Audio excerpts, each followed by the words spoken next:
Does everyone have a copy of this, by the way? Or did I post it in the chat?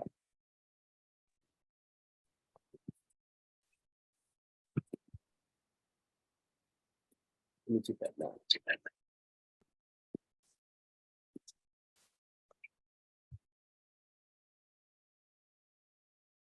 So that is our syllabus. Let me go over the trade that I'm actually going to buy right now and sell as well. Decision level.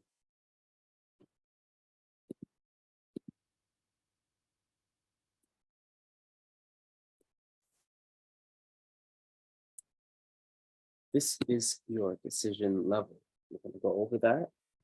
And this is your decision level. Right. H1. Where is the trend line?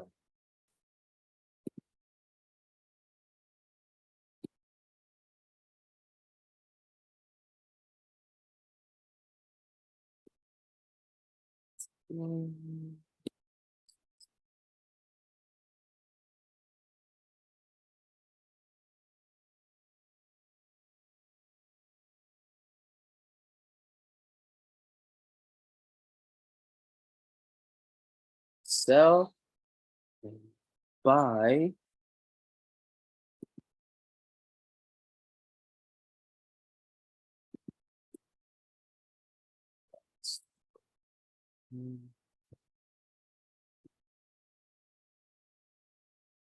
Points.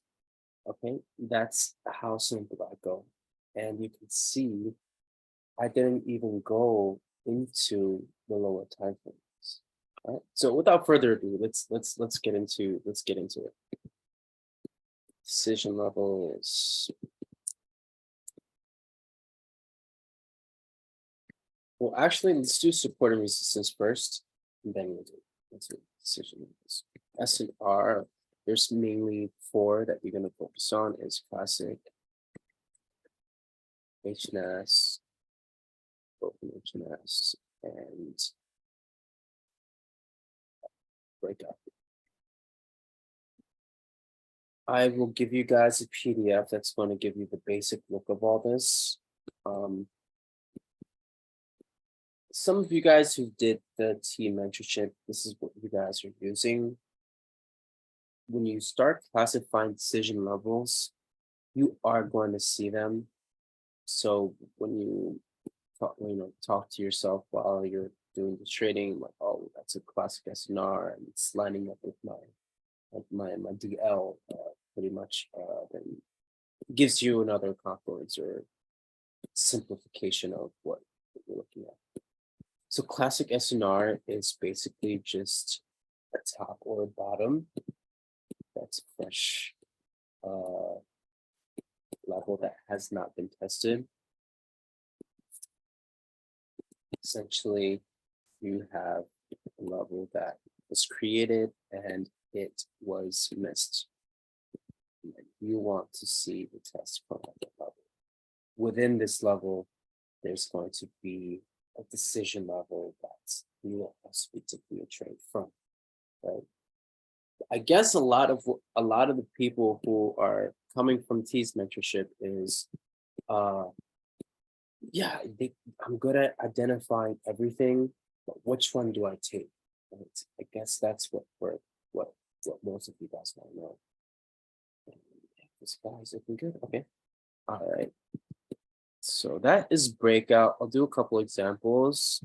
I mean, that is a classic SNR. So the basic look of that would pretty much be something like this. Right? There is just two candles, usually in form of an engulfing look right here. That has not been tested. And then when price comes down to it, you see a test that up, it goes up, and you see an entry. What T teaches is that you pair it with the trend line so you can get a pinpoint entry. Brilliant. That is classic. Let's go to some other views of classic. Yeah, like this.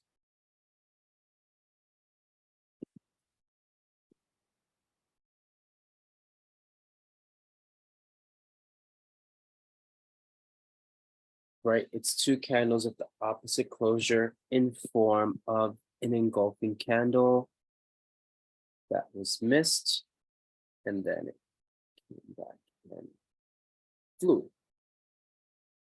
For me, I'm looking at this level. I just have to point it out, but I'm looking at this level instead of the classic. And then I'm pulling my trend line from this level. And we'll go over that in just a few moments. Okay. What else? Classic. Yeah, it's classic.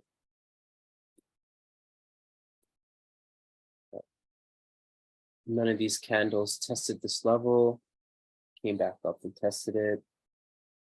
Let me just go to 30-minute and see something if I can prove points. 30.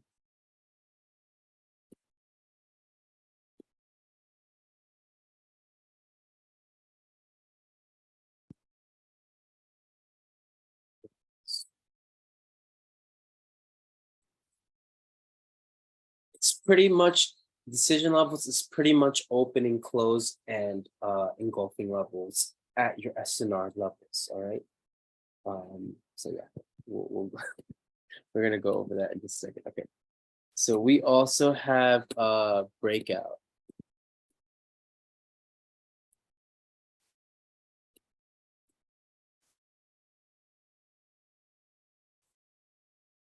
Breakout is pretty much when you have a level of resistance or support being broken out. Normally, how it's taught is that it needs to be completely fresh for you to be able to trade from it. What I'm going to tell you is that you don't need it to be fresh. A breakout is a breakout. It means that support or resistance was broken out, right? That's like SBR, RBS. You can trade that. If this, at one point, this resistance was tested, and then later it broke out, came back, you can trade that most definitely. It's just is what I don't know why, but some mentors say that you can't trade it. Me personally, I say that you can trade it, and you will see many times this happens, right? This happens. You're told from other mentors is that you cannot trade this SNR, this breakout level, because you have this test at this level, making it an unfresh breakout level. It breaks out, then you see that ever since it broke out, price couldn't surpass below it and actually started to swim. So what I'm saying is, from what you guys know of breakout levels, it needs to be fresh. No, it does not need to be fresh anymore. Okay, because a breakout, if you think about it logically, a breakout is a breakout, and you want to see it being tested. And that's what we're going to identify with decision levels as well. Is okay, if price did break out, where's the decision level that took price out, that broke price out, and they're trading from that from the levels. Okay. Let's look at some examples of that as well.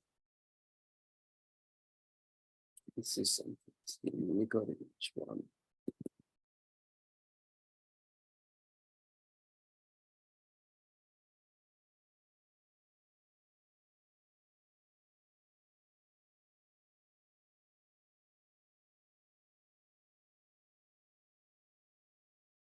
Okay, same concept, but on the other side, we saw the test come in before the breakout. The test came in after the breakout. So what you were told was that you cannot trade the setup because it was tested, but you can actually do it because if I were to take this back, let's see something.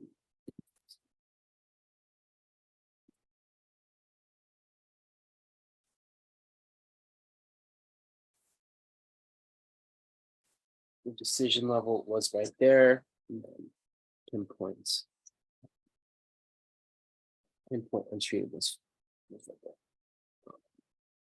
So yeah, breakout it doesn't need what I'm saying is breakout it doesn't need to have a miss or miss before or miss after. For those of you who took T's mentorship, I'm telling you that you don't need that. What can happen is yes, that is the perfect look.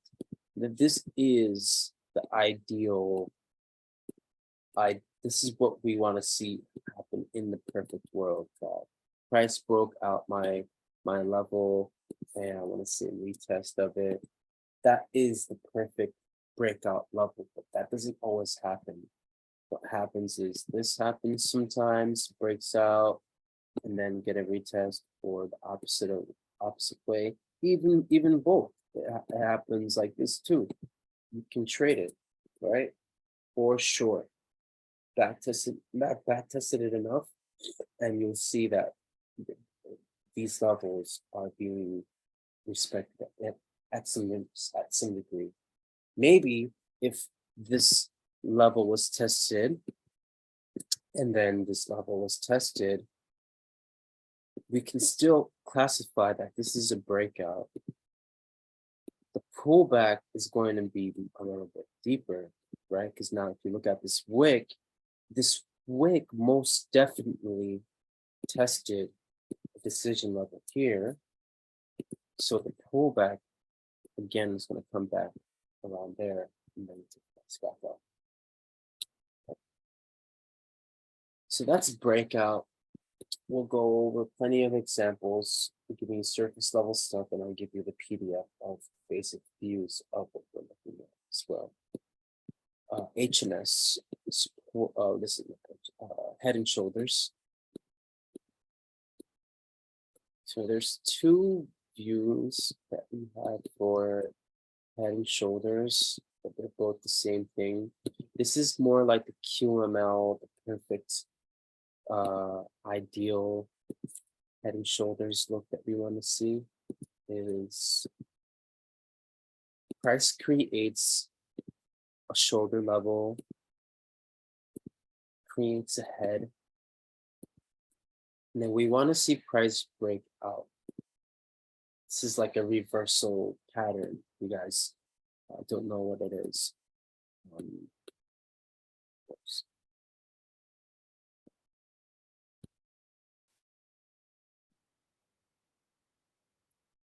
This usually happens at tops and bottoms. The perfect HNS look is when you have the breakout, but that doesn't always happen. So the second variation would be something like this, which is completely acceptable as well, because you have shoulder level, head, the test of this shoulder level, and then go. So for this one, you see that you have your quote unquote confirmation that price broke out. So you want to take the retest of the shoulder level, or what some people call is the apex. And you'll take a risk here and you'll take a risk there. Okay. And that. So pretty much you're taking the test of the shoulder level. HNS. Let's look at some examples of that. Oh, by the way, also you guys could put on a moving average on your chart at the period of 1, so you can track your closing price. The time and closing theory is something that we're also going to cover in the next few sessions, which is going to help us determine also whether or not we can hold trades and all that stuff. That's more of the juicy stuff as well. So who's closing price will help us also line up our trend lines. Let's go over that as well. So an example of head and shoulders would be something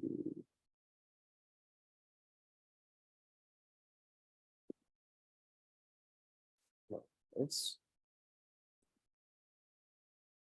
You have your shoulder, you have your head, you have the breakout,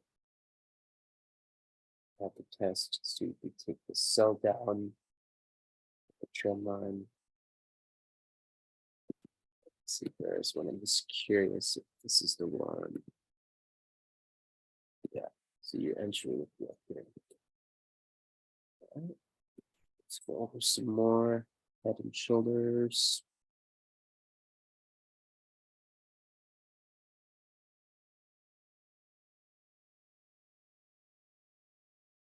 I'm gonna leave this because I'm gonna leave this example for the next pattern.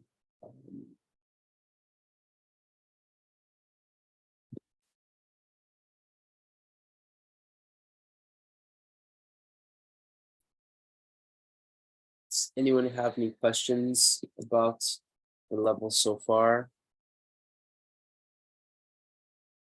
Bro, I got a question. Sure. I I don't really I don't think I understand the decisional levels too well. Yeah. I haven't gone over them. Oh, okay, But I'm cool, gonna cool, keep cool. teasing you guys because if you, Yeah. Oh, this okay. I like teasing people because the decision levels, literally what I'm showing you right now, um, I do want you guys to identify them. And I do want you guys to know that from the SNR levels that I am showing you, price is being driven from those levels. So the Oh, reaction, yeah. you can see that the reactions coming from like this classic level is what's taking price down. And if you can just narrow down your levels, just 3 or 4, right? You'll see that reactions are coming from those levels. But then, So so the actual like trades will be coming from decisional levels, not like the classic SNR. yeah, so yeah, exactly, exactly. Okay. That Mhm, makes sense. mhm, mhm. Cool. Thank you, Like bro.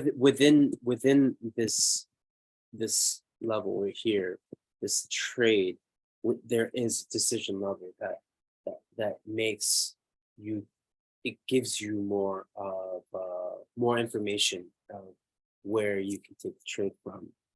Okay. I can identify. Ravi, is it like a freshest level or something? No. Okay. Fresh. Oh, okay, Yeah. yeah. So fresh and what is fresh and freshest? We're not gonna use that Okay, because okay, cool. actually uh eventually when you're done with this mentorship, you're going to be able to trade. Let me just clear these charts out.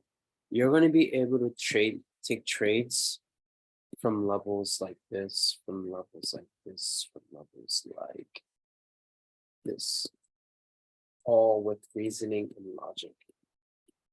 You know how in the Mhm. beginning of your support and resistance journey, you were probably on YouTube and someone probably said, go onto your monthly chart and then mark out uh, a level that's been tested 3 or 4 times. It comes to a strong level, so you can take the bounce from it. And then you go on to the weekly, you change the color of the horizontal line, and then mark this one, mark this one. That's how they taught you, right? Yeah. What I'm going to teach you is that, yeah, you can do that. But now there's going to be even more logic and reasoning why you can pull levels such as, let's just say, this level here and take a swing from it. I will explain that. Most of my trades are coming from weekly, daily, monthly levels. Most. This cell came from this point in time. Decision levels. I really want to hit it. I really want to touch it because I feel like once you guys can learn that, then all you have to do is learn multi-time frame and trend lines and you're good. So let's look at broken head and shoulders, and then we can look at decision lines.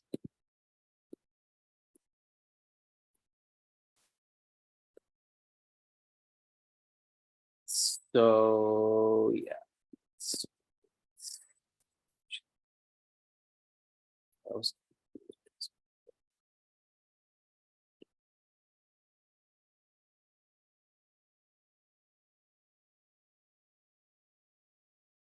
Pretty much it's head and shoulders, but the shoulder level gets broken and then it gets retested.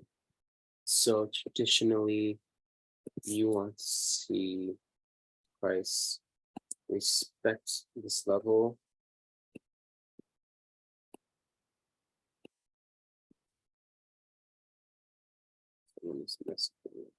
Hope it's not someone waiting in there.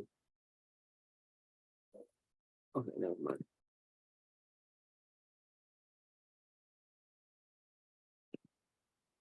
Yeah, so traditionally for head and shoulders, you want to see the breakout happen and then price comes to this level and then go. But sometimes it doesn't happen, it breaks out and then it tests the shoulder level. That is view 1. View 2 is pretty much the same way, is that you don't actually get the breakout. So it would be like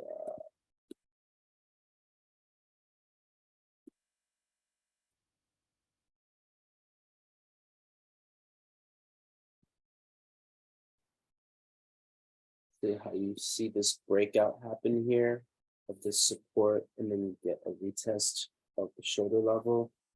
That doesn't always happen. Spread.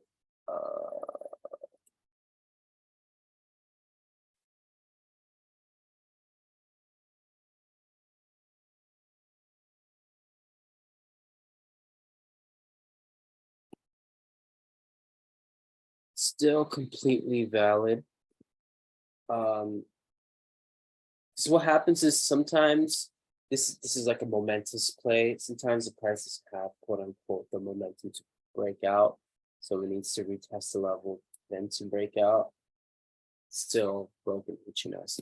Let's look over some examples and you'll know what I mean by that.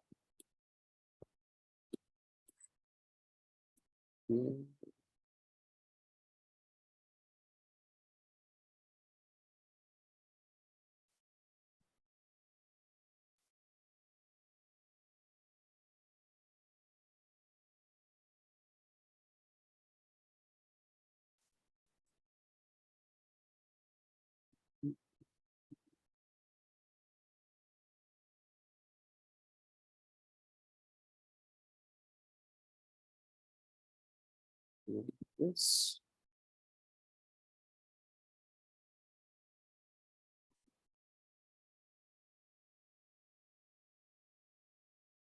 All right, so you have a shoulder level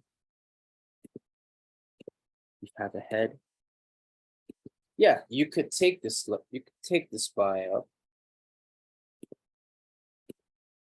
That's like a regular head and shoulders level that you could take advantage of, where the reaction came to back up into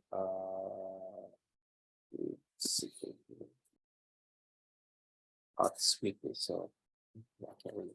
I don't want to confuse you guys, but yeah, it broke out, but then it came back to test our shoulder level and took price down.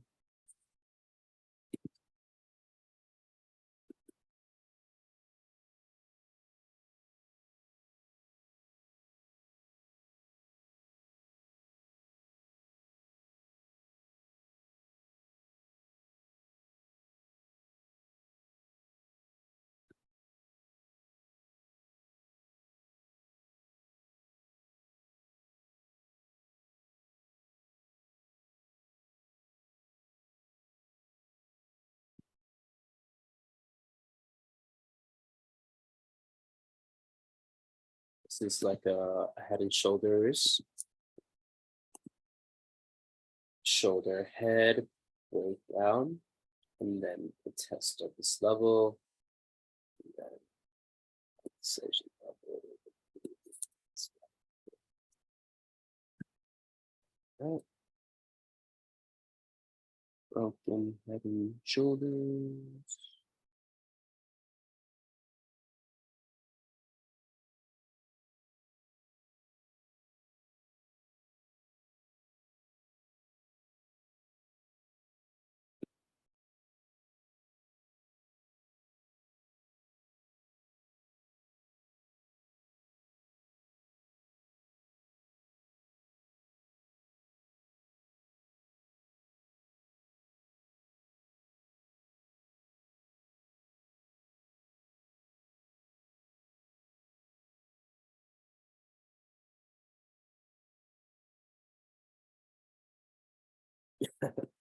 Yeah, all I see is decision levels. Let's go over them. Let's go over them. All right. So there's 3 primary decision levels.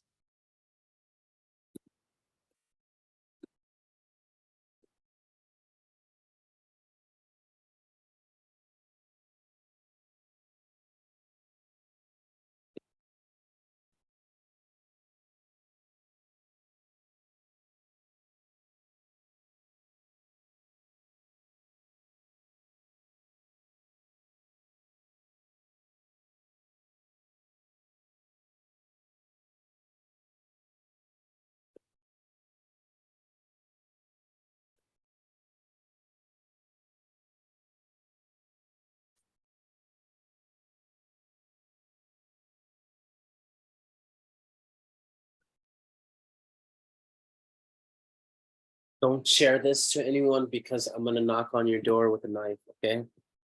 No, I'm just playing.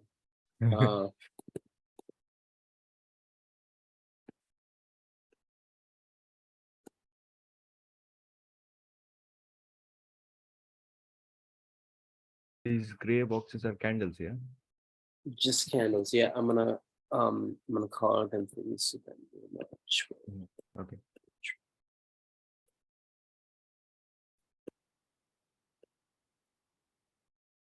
Bearish. So the gray candles are down candles. Just make it look pretty so you can screenshot it.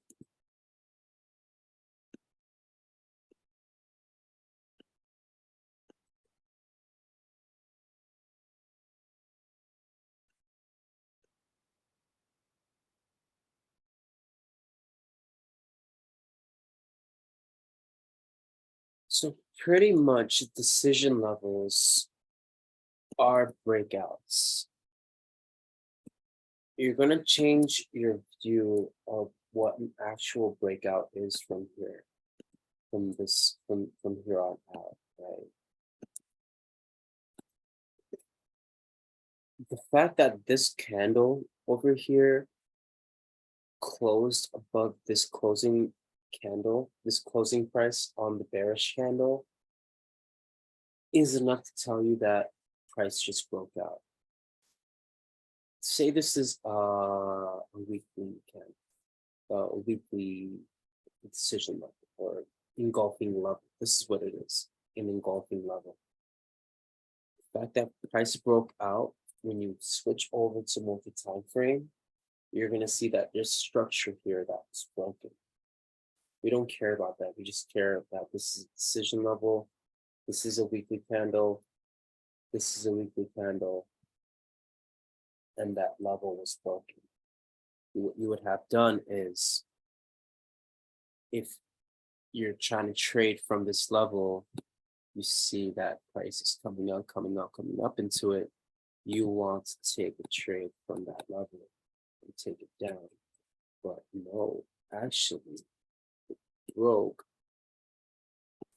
And you want to take the test up here. And I'll show you exactly how you can do that. So this is type 1. It's basically an engulfing level. It's for the bullish side, it's the closing of the previous candle. For the bearish side, it's the closing from to the downside. So I'm going to show you again. It's like this.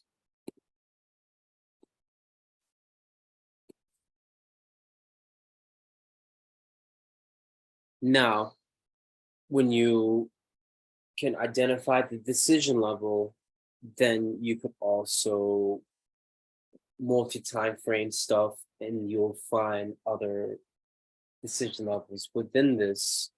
And most of the time, they're going to line up with our broken HNS and classic HN. I'll run up the examples, but I really want you guys to put this picture first. Okay, so if I were to say there's types, this is type 1, right?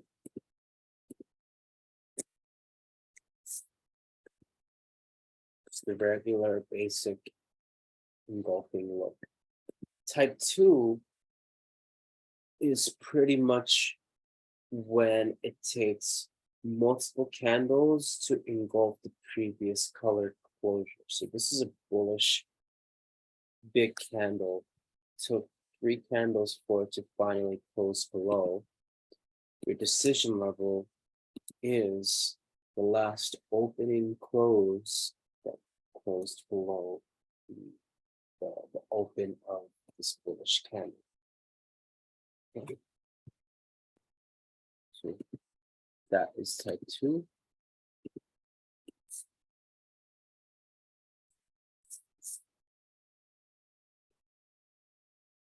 And type 3 is just an opening close that most likely took out another opening close, or let's just look at it from here. It's just an opening close. And let me go over some examples. This is not the rules. Now, the rule is to trade from these levels. You need to have a rejection.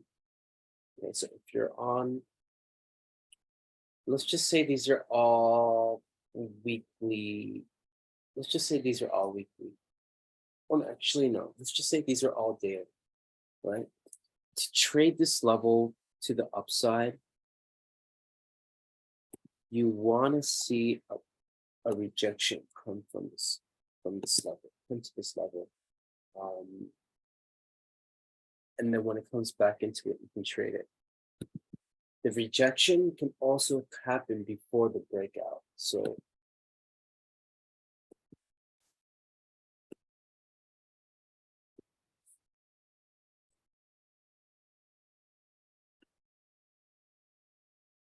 it can also be something like this too.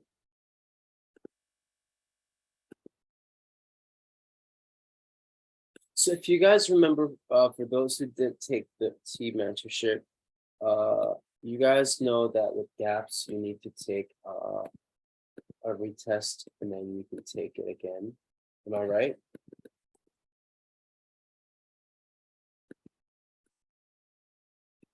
You guys You guys remember what I'm talking about? Yeah, that gap SLR, right? The gap. Yeah, Yeah. the interaction handle. Yeah. Yeah. You want to see the candle being tested with the bearish closure, and then you can take the test of it. Pretty much that is the decision level with these guys as well, is that you wanted to see it reject. And then, so that's rule number one. Let's write it down.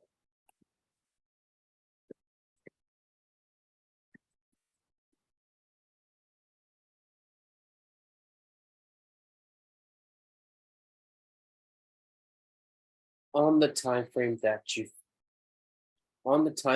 you identified the decision level.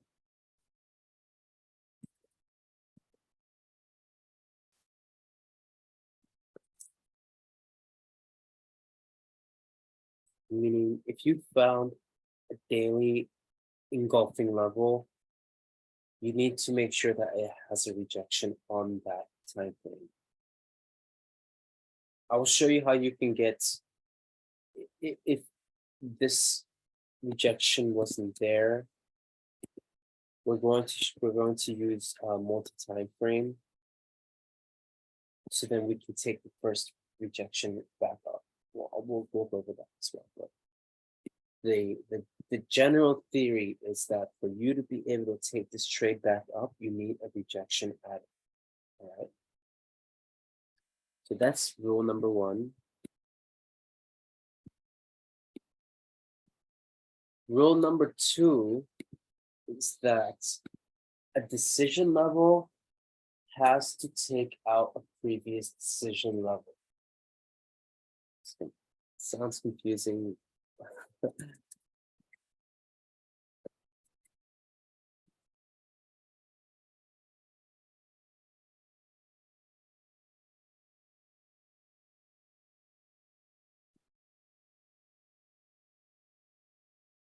It means that there was a decision level here for this bullish candle. Like, let's just say this guy right here.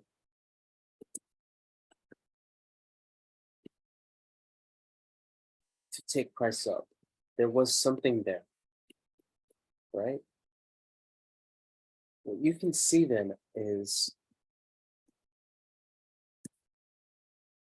this open and close. This open and close took out this decision level. This is what confirms your bearish storyline. Before we understand that. Oh, sorry, bro. Could I just ask a question quickly? Go ahead. So storylines are determined by decisional candle breakouts. Yes, exactly. Oh shit. Okay. Yes, sounds- yes. Fuck, man, that sounds so complicated. I'm not even gonna lie. But repeat it in your mind a couple times, because It's like yeah. Go ahead. it's like I feel like it's one of them things that when you first hear about it, it's like gonna fuck with you, but once you do it enough, it's gonna be just so Dude, easy. it's mind blowing. It's absolutely mind blowing Because go ahead.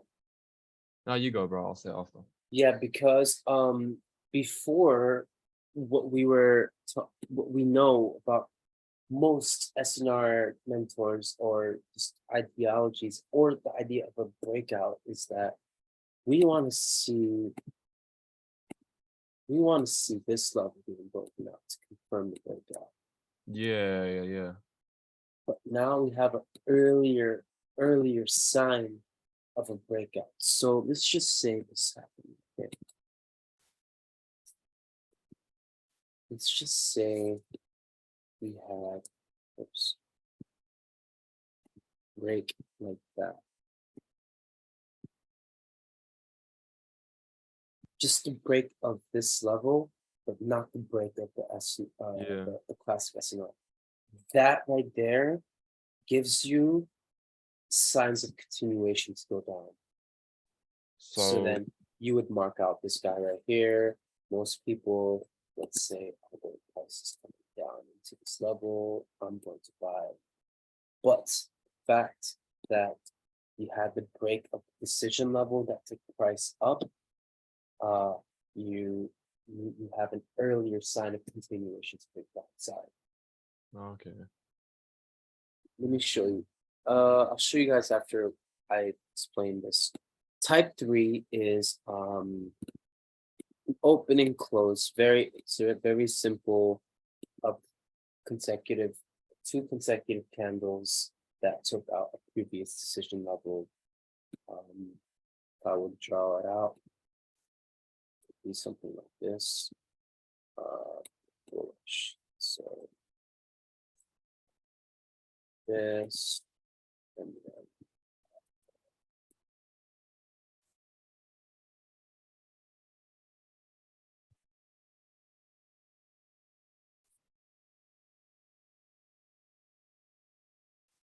right. These are 2 bullish candles.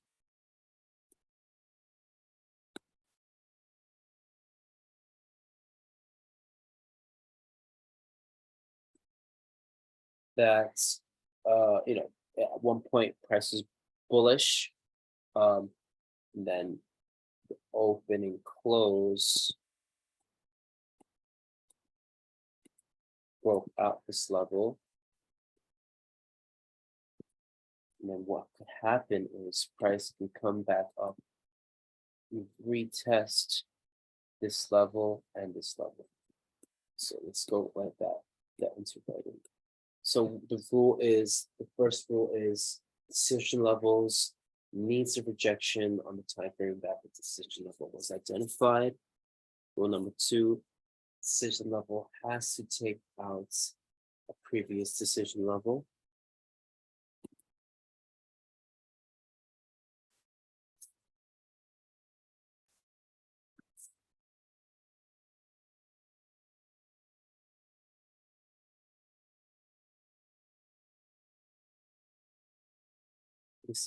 This next one, I don't know if it's a rule or not, but it's pretty much what you're trading.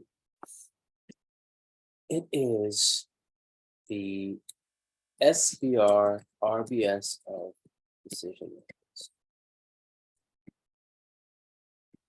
Think about it for a second. We're just taking the break and retests of decision levels. That's it. Traditionally,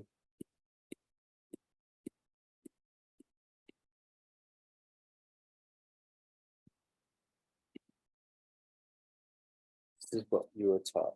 So price comes back into this newly found resistance after the support was broken, and then you trade it. But then within this breakout level, there's something there that allows you to do it. If there's Sorry, bro. Could I just ask one more question? Mhm. So a storyline can only start from a decisional level, or can it start from a classical SNR? You're going to see most of the time, just from this view that you're going to develop, is that the direction is going to be determined based off the rejection or violation of a decision level. Okay, okay. If we look on the monthly, we actually screenshot this stuff so that you guys know. Mm,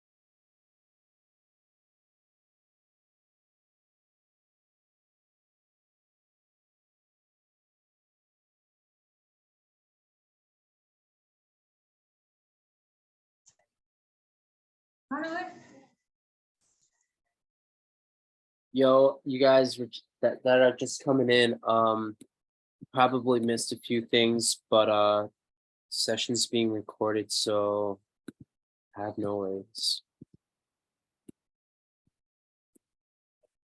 Listen there as well.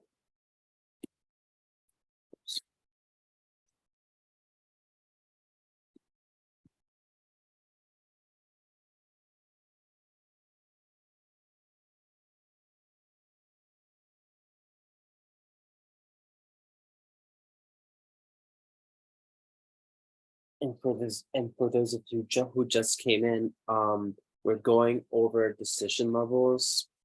We just went over S and R, that you can watch. It's only just a 5-minute breakdown of what those levels are. Nothing too crazy. You probably already know them. This is what you probably don't know. Decision levels are what are being created in the market that's taking price to the next decision level. That's then driving price down or up to the next decision level. Your first decision level is type 1. It's an engulfing look right there. Your marking is this right here. For the bearish side, it's just going to be the opposite. So it'll be like that.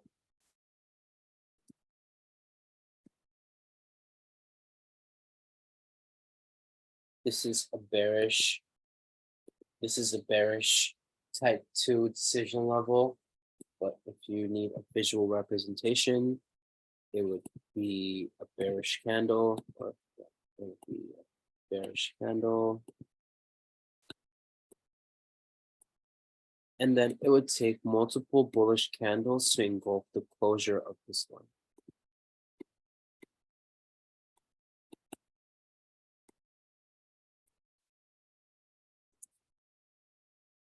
This opening close broke out from this level here. Okay.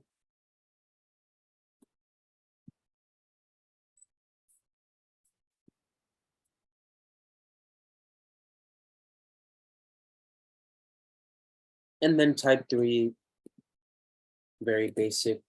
It's just an opening close. It probably took out another decision level. We'll go over some examples right now in a second. Decision levels is pretty much the RBS SBR of the decision levels. That's what we're trading.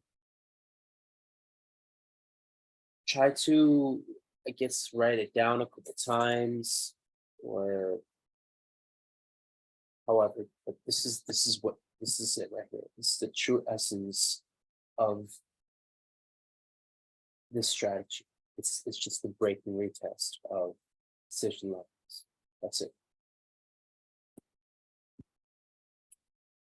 Let's go over some examples. I think from here on out, we're just gonna go over a bunch of examples, and then next week we're gonna do trend lines. And then I should also put the time frame direction.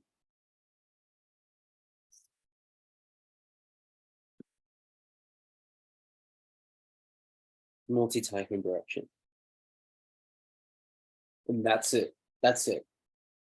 From here on, at that point, it's just going to be combined, putting everything together, and then we'll do the mentorship. It's not going to end. It's not going to be me giving you 4 or 5 classes and then I'll never speak to you again. No. That's not how I'm moving. That's not how I'm going to move forward with this community.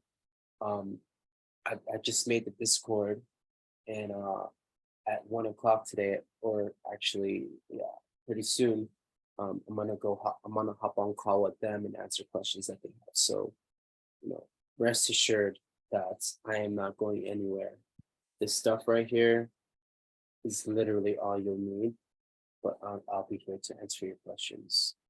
Anyways, let's go over some examples of decision levels and how to identify them real quick. And that will be your homework, is identifying them.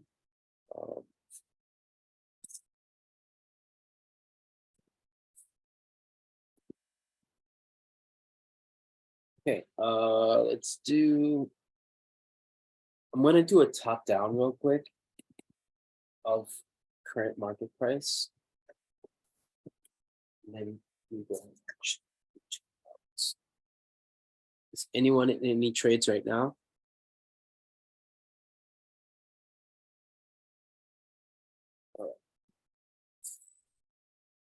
So what you can see on the monthly time frame is this level here.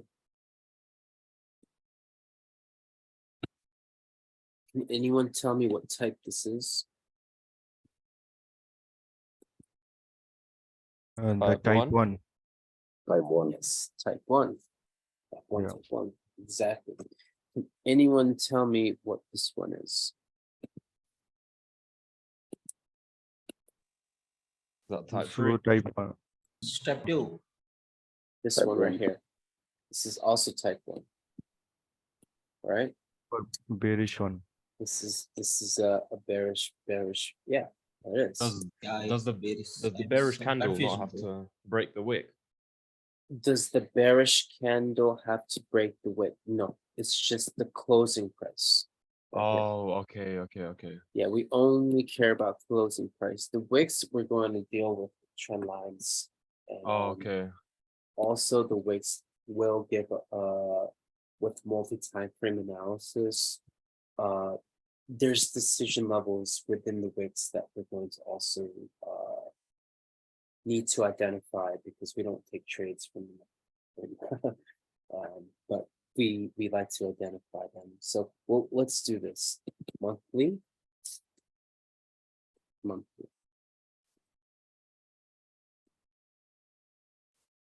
break of this monthly level gives us the market flow for the monthly time frame, right?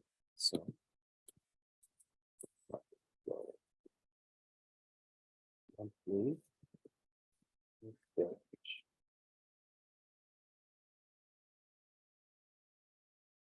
That is what you will need to do from the top down, is to identify decision levels and the current direction that market is going.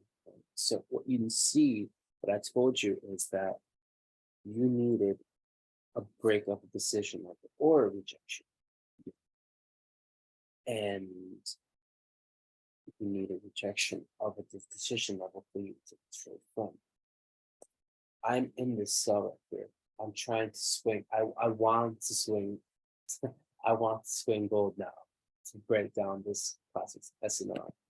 So as Bob asked the question, is for the classic SNR, the break of this level gives you early indication that this SNR level is going to break. Okay. Same thing like this one right here.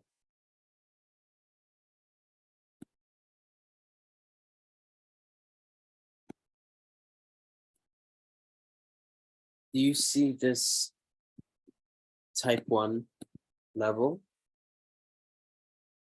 It broke, it closed above it.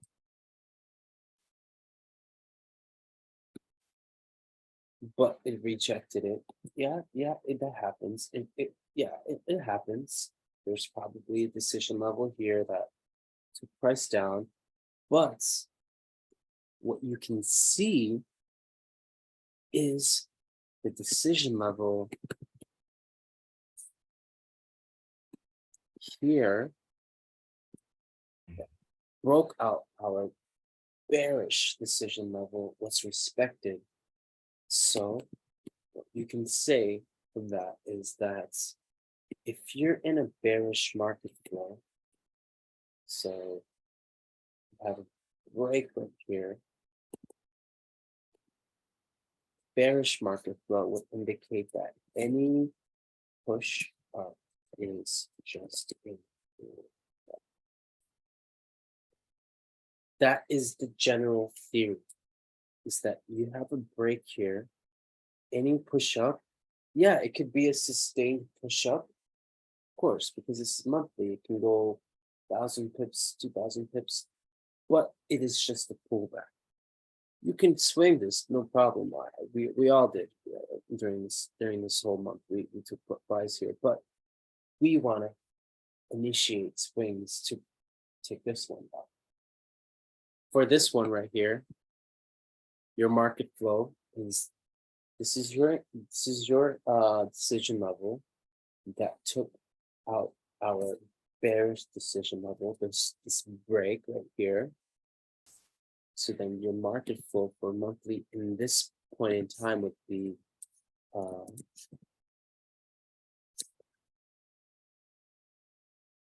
market flow is bullish, month up.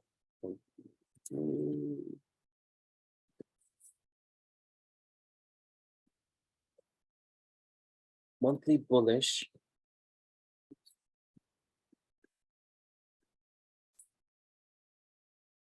Any push down is just a pull. That's how you have to start doing your top down. And then you're going to move into lower time frames and set the market flow for those lower time frames, meaning monthly, weekly, daily. Those are your big daddies.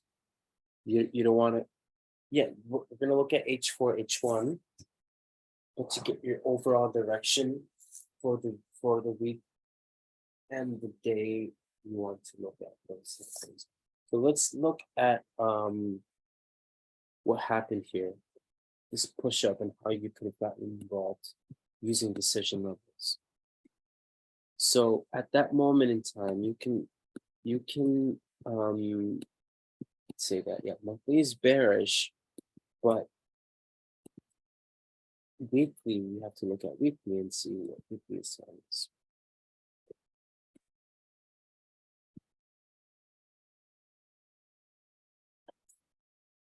That's our monthly level that we were able to identify.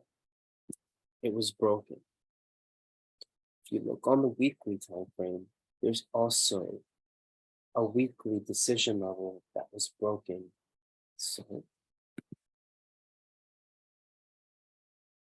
let's look at, you could mark out this one right here, this one here.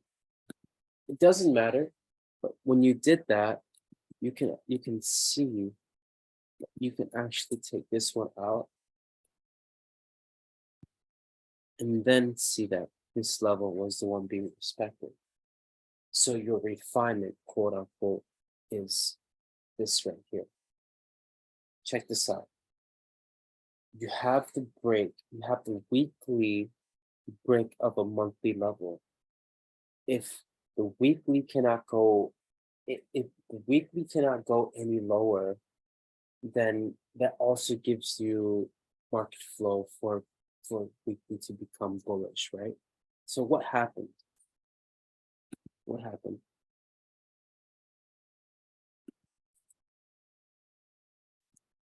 Weekly respected our previous decision level, right? Remember when I said SBR or RBS of decision level? Well, this is what it is. It's not the break of classic. It's not the break and retested classic. It's the break and retested decision. So we respected this level and then created this guy right here, this weekly type 1 decision level. So let's look at that market flow spectrum again. Where is that rating? All right, let's check it out. So then we can say that market flow monthly is bearish. Now we can say weekly after rejecting a weekly decision level, creating a type 1 bullish decision. We can say that weekly is bullish. And then we go to daily. And just rewind price so we don't get confused.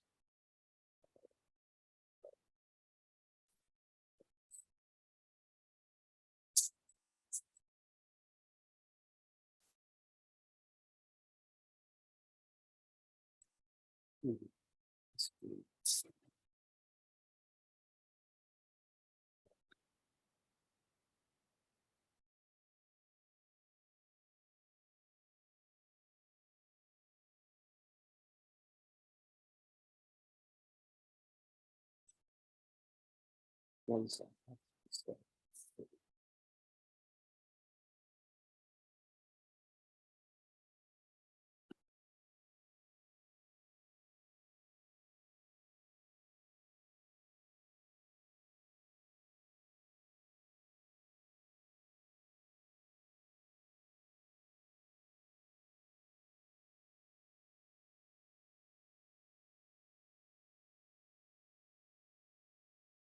So let's go to daily.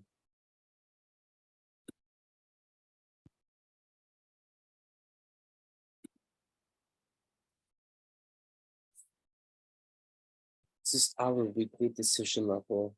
We need to find a daily decision level. Well, we're going to find something here, and then we're going to find something here.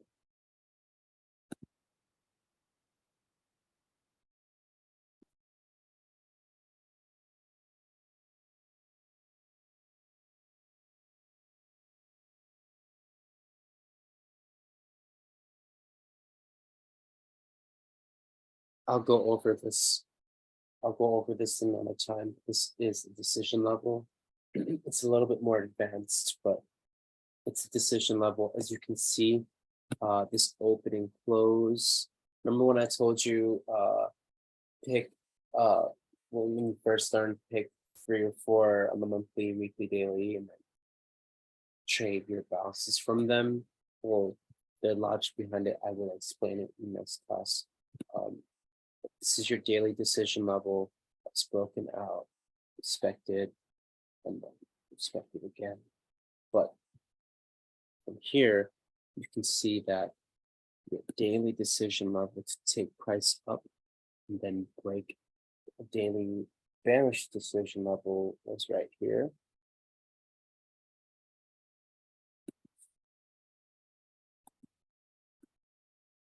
So then you can also say that, yeah, it's respecting my classic SNR as well. But if you're following some of the other mentors, they wouldn't trade this setup because this classic SNR is not fresh. What we know now is that you can, right? Because this push up closed below this one right here. Why this level? Why is this one so important? Why is this one so important? Push down right here.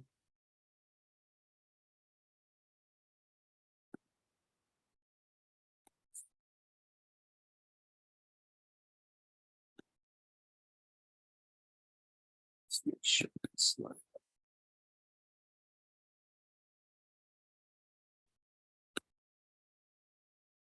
Push down right here. This opening close was the reason why the price pushed down to this rejection level. So to confirm the rejection, you need to take out the level that created the push down, which came here, right? So then you see a daily breakout of that. Yes, that's great, amazing. Now we can start to at this point in time, this is what June 23rd, almost 1 week left in the closure of the month. You're starting to determine how the next month is going to open up, and you see that, and we're gonna go over OHLC and everything, right? So like how these wicks are being formed and closing, and we're gonna go over that stuff. Let's do juicy stuff as well. Okay, all right. So fact that price took out the decision level that took price down gives you the early sign that this classic SNR is going to break eventually with it. Okay, so let's look at this retest. Or actually, set the market flow, daily bullish. So what does that mean, right? When your market flow is the monthly is bearish, weekly is bullish, daily is bullish. Because anyone tell me, in this scenario, if you're trading H4, H1, anyone tell me which direction you should be trading? H4 is bullish and H1 is bearish. Yeah, it would signify that because daily is bullish, you would want to actually be more on the bullish side. The question you need to ask yourself is, where am I going to be bullish? H4 basically follow weekly and daily. Yeah, exactly. Yeah, so you would want to be bullish, more bullish at that point, and there's evidence of that. I'll show you.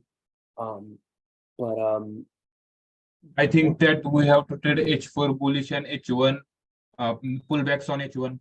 yes, exactly. But your monthly is bearish, so that means that you have to take your buys back into monthly decision levels, and that's what happened. That's what's happening now. Actually, let me check the photos. That's looking good. Okay. All right. Okay, back to this. So we have the daily break of a daily bullish break of a bearish daily break decision level, right? So let's look at this retest. I want to see if we can how we can get involved into that. How can we get involved into this break and retest? We go to H4. Yeah. Let me go to the find out.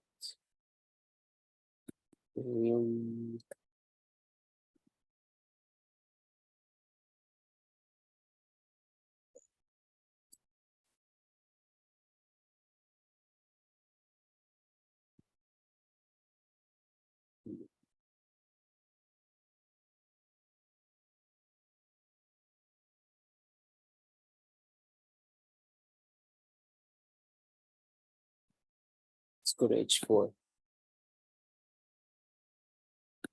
So then you can see that we can confirm something on the daily we can confirm something on H4 for the daily levels. We can also see that in the meantime, H4 is also breaking H4 drop decision levels, right? But the main one that we want to focus on is the one that is in line with H4 decision. So what you see is, you can go back into daily, this level right here, we go to H4.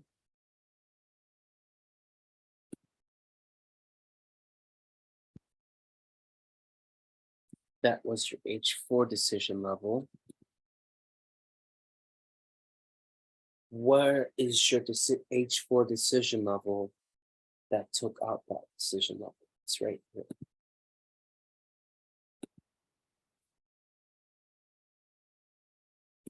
Right? So then you have H1. H1 is your final stop most of the time, is your final stop. You don't need to go too below, but I will show you why you can and why it can be useful as well. So then what you see is you also have this open and close here. A decision level, an H1 decision level, right? That took out an H4, H1 decision level right here.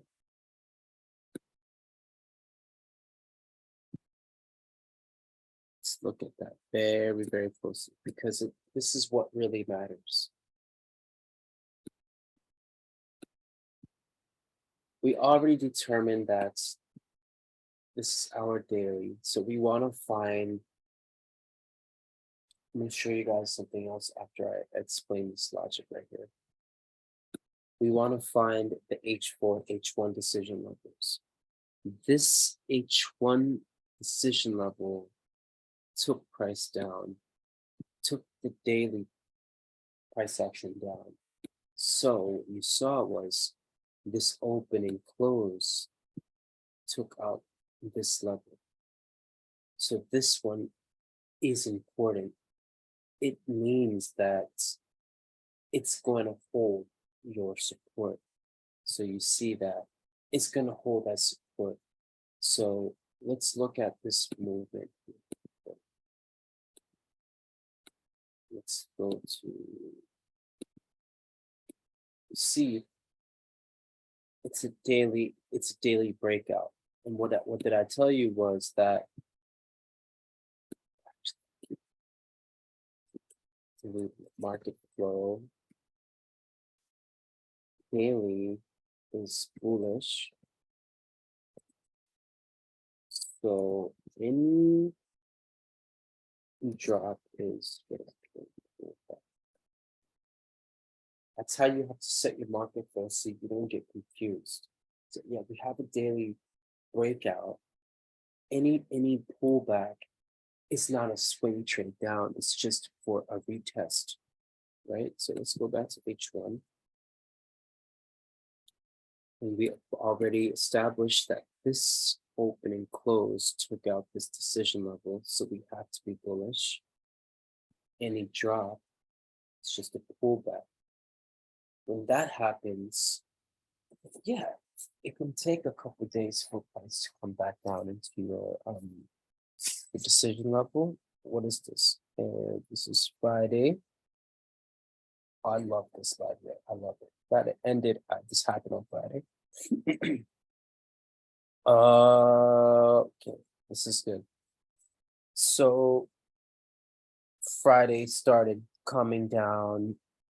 Friday created a decision level to go down. You could take this retest down. I took it. But let me show you how you can take it.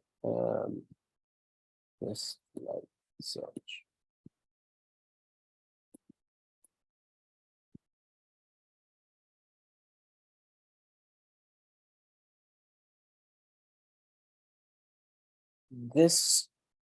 So this is where you use multi-time frame. I don't want to confuse you guys too much.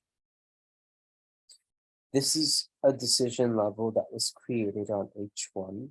It's a basic type 1 that gave us a indication that we're gonna get lower pricing, right? Because all these candles after the next candle closed, it didn't close below the close of the previous one, but you can see here this level it closed, right?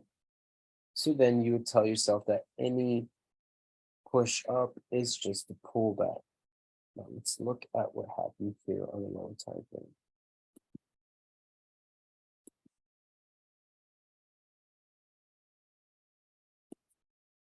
let's look at M15.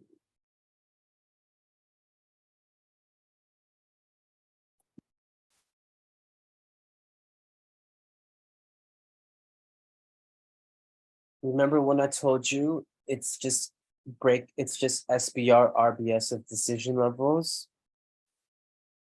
It's crazy how this shit works.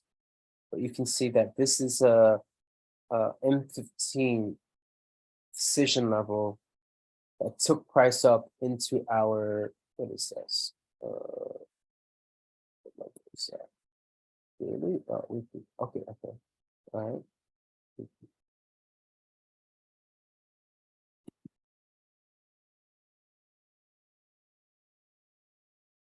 This decision level was broken. So you have to identify two things. You have to then identify the decision that broke it, which is this, and the decision that was broken, which is this. Price just came back and tested this one, and then second break and retested this, and then let's get a sharper entry. We could do something like that. Here, right? So then, in your mind, you're telling yourself, I could hold this trade back down to my H1. I could hold. Where is it? Yeah, I can hold the sell back down into these levels, right? What I want to show you guys is something very, very, very, very, very, very, very, very, very, very, very, very, very, very, very, very important.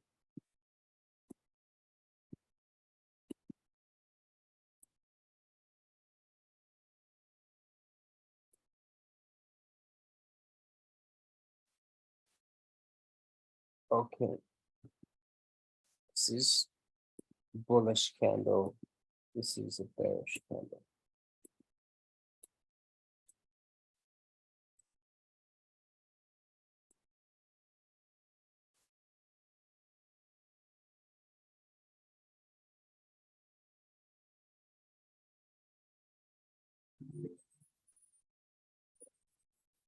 All right.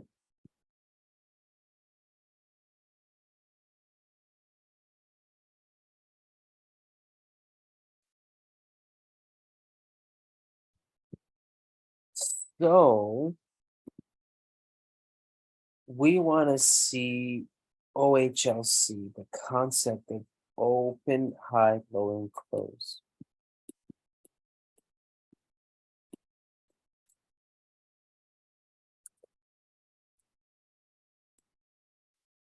What does that mean? For a bullish candle, the open begins here. It goes down first for a bullish candle. It goes up. And then it creates a wick. That is the organic creation of a bullish candle. Every time, algorithmic, if I want to sound super smart and use big words, that's just how the algorithm works, right? That is just the creation of how a bullish candle is being formed. Is that it opens, it drops, it goes up, creates the high, and then it closes, right? So pretty much what you need to know about what I'm explaining here is that if you're bullish,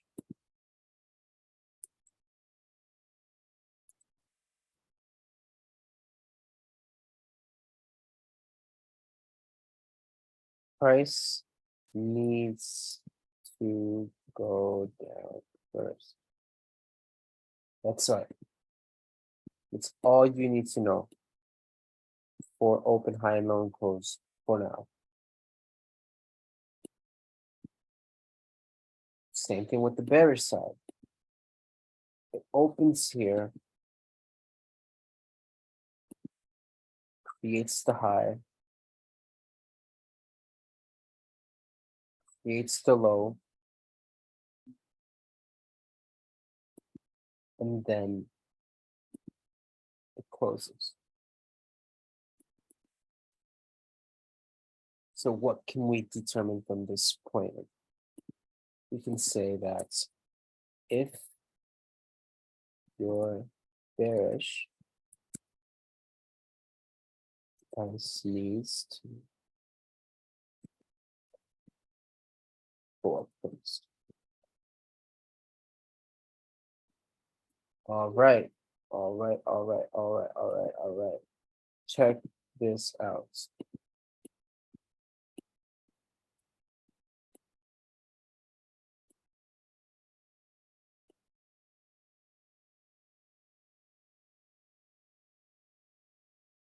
Remember when we said that daily is bullish, weekly is bullish, monthly is bearish?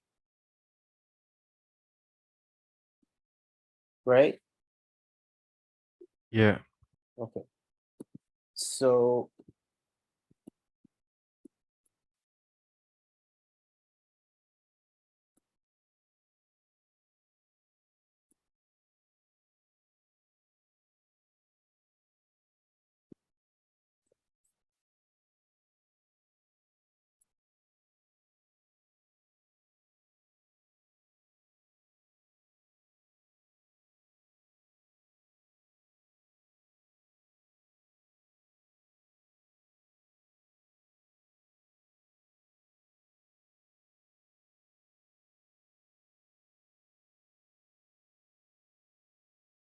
we know that the break of this decision level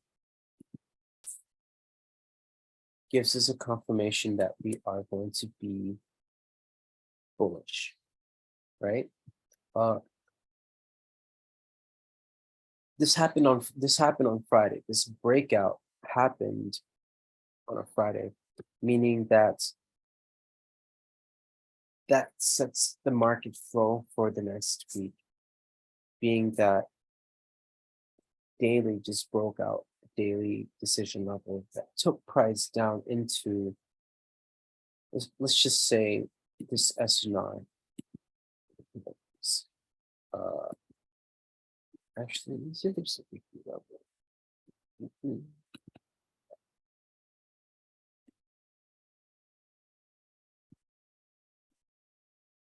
That one right here. So this opening close decision level was broken by this one.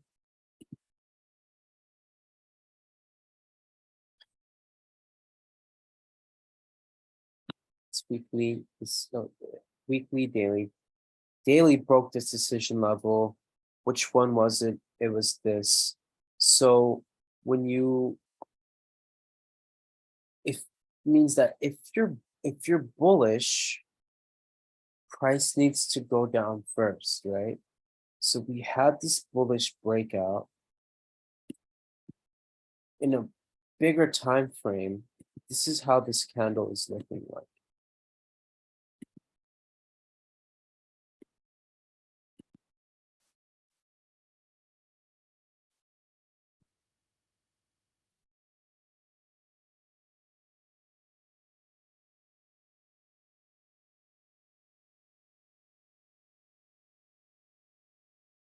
So you understanding that you already have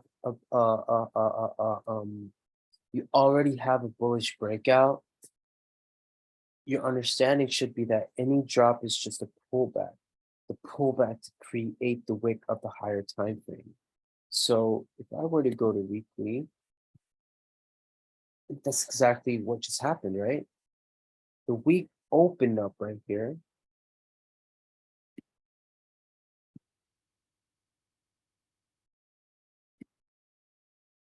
Wow, that was perfect. That's perfect there. I didn't even know. Okay, but the week opened up here. We have this breakout here of a weekly decision level. If I am bullish, the price needs to go down first to create the wick. The wick where it needs to find a daily decision level. So now if I go into daily, where is my daily decision level? It's right here, right? What did I say one of the rules were? For you to take a trade from a decision level, it needs to have a rejection of it. At least one rejection. Your entry could come with what is this? Your entry needs to have at least one rejection. Fine, it didn't have the rejection on it.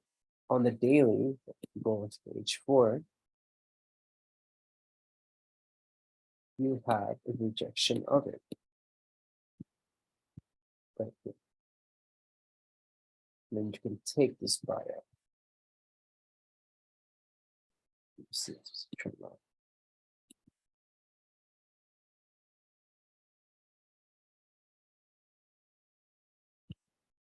Could use that, but I'm gonna find a more cleaner.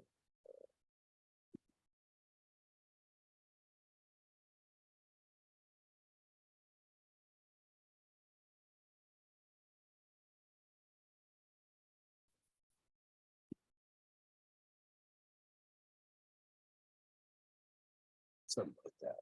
Something like that. Something like that. Okay, fine. If you don't feel comfortable entering from H4, H1, it's the same logic being applied. And H1 actually gives us a better entry. Oh.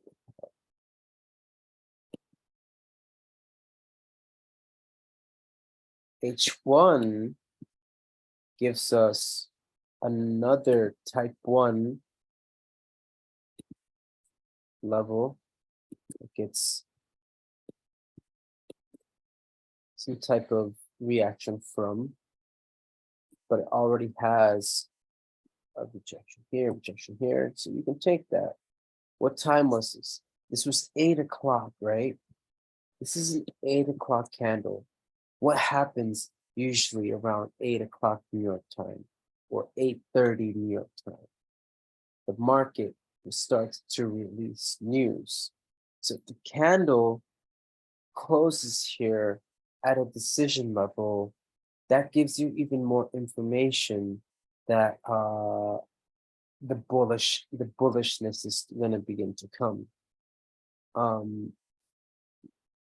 You'll see, yeah. Let's see.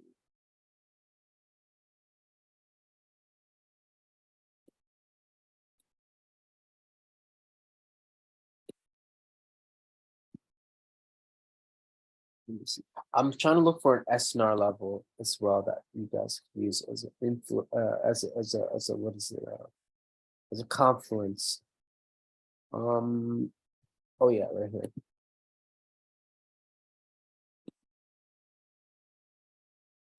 You can use that. That's the reason. That's actually I should have done decision level and then SNR because that's how I do it. That's how I should have done it.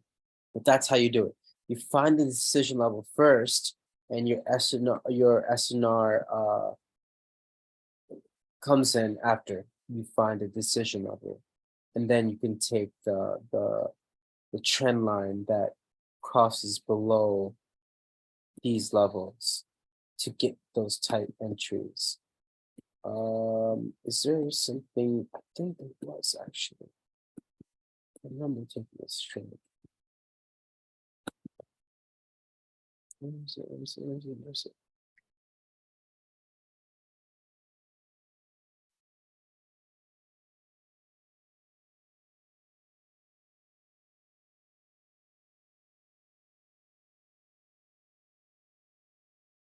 Oh yeah.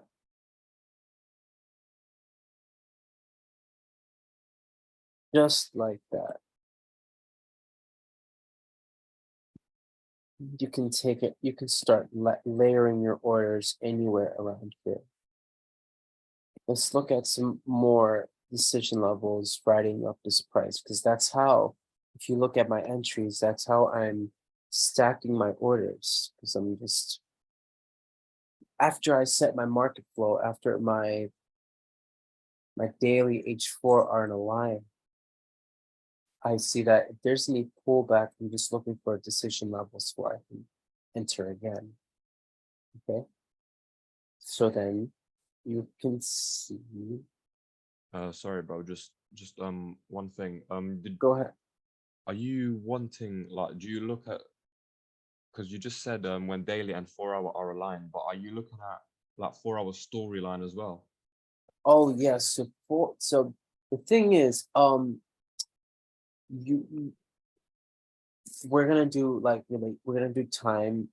We're gonna look at time. The H4 is going to be like your primary direction time frame. Like Oh, okay. like And then H4, yeah, go ahead. so, and then like you just said, entries on the H1, like just stack them up. Yes, yeah. Oh, So okay, okay. I have a protocol that I'm not gonna share yet, but pretty much it's going to be monthly, weekly, daily decision levels, DLs, and then H4 to H1 to M15 protocol. These are the only time frames that you guys are going to need to monitor for intraday. So if like, Mhm. if let's say daily was bullish storyline and then H4 was bearish, we would take H1 sells, right? If daily is bullish, H4 is bearish, that means that any drop down is just a pullback on the daily. So you would sell into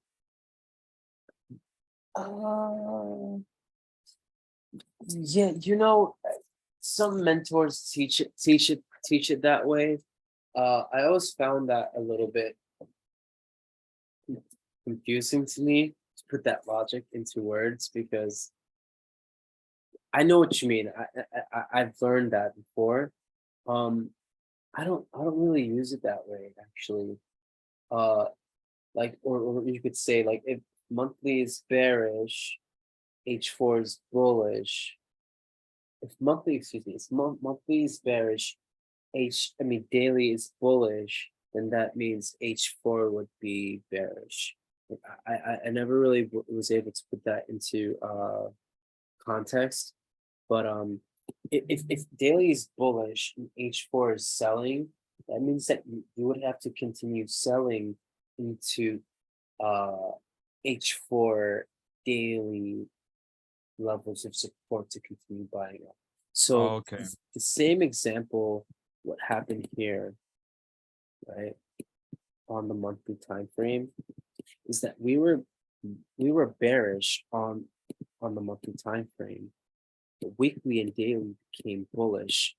You would have to continue buying up into it, the monthly decision levels, right? So actually, I took a sell here, was able to hold for a good week or so, but then I took out even a sell here. Oh, sorry. I'm in the sell here right now.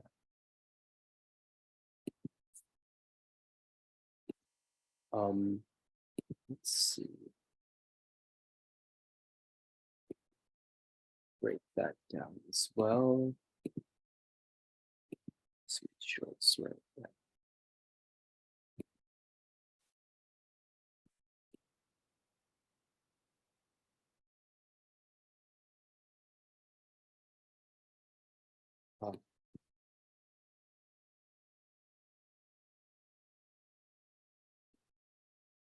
So you see this level right here when price came up into this daily when this daily came up into this weekly level right here, I took a sell. And I will show you on the lower time frame where I stopped selling and where I started buying. So I took the sell here, and then what you can see is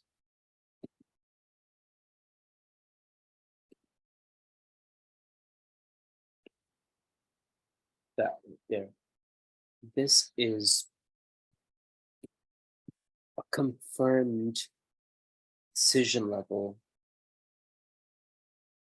When I mean confirm is that if the level gets rejected on a higher time frame, in this case a weekly time frame, there is some type of significance. So when you see how it got rejected, it broke out again. I will explain the logic behind that next. Excuse me, this copy isn't even working. When I will explain this logic right here where you can take this level even though it's been broken out at times. But the support for me was right here. If I go into daily, then that level also lines up with the daily decision level. And when I seen the projection come here, it was enough for me to pull the trigger. Mainly the daily level, but when I saw that, it was enough for me to take to do the sell to buy. Boom, boom, to boom, and then this buy. Let's see. The buy came from the decision level, and you can see that these decision levels also line up with lower time frame decision levels. That's why you want to focus mainly on the higher time frame DLs. But you got that one right there. And yeah, you got that one right there where you got the clean double rejection. This is like my favorite setup when a level gets rejected and then you get the last push. I'll explain last push next time around as well.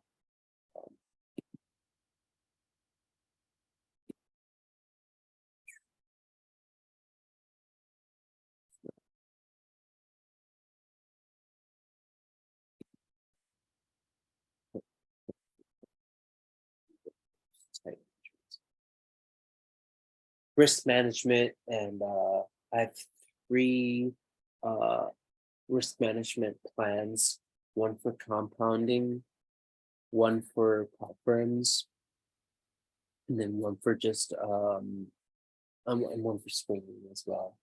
So those are going to be very helpful for you as well. Let's try to break this bit of price action down so then you can understand a little bit more of what decision levels are. Okay, so you can see that this is a bullish candle. You have this opening close right here. I took out this opening close here, and it also took out this. But let's focus on the closest one, which is the top one right here. What I told you is that decision levels can come and test the previously broken one, or it can come back to the source. We just have to use multi-time frame, price, and the idea of rejection and breakout at those moments in time, right? So for this one, it's an H4 break of the H4 decision level, drop down a time frame.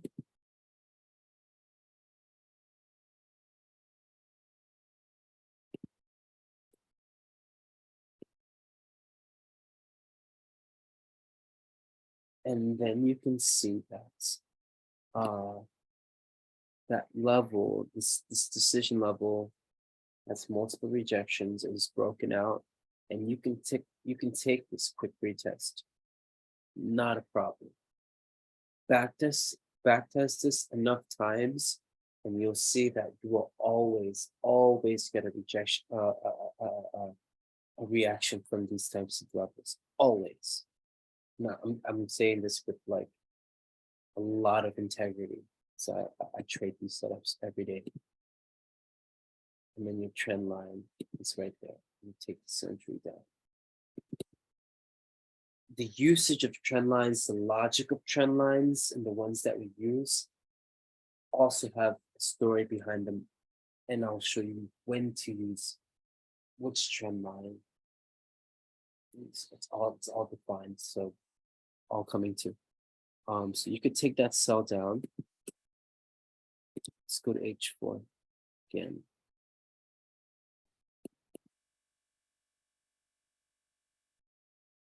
Let's see, got the cell here, got the cell. You see something else happen again.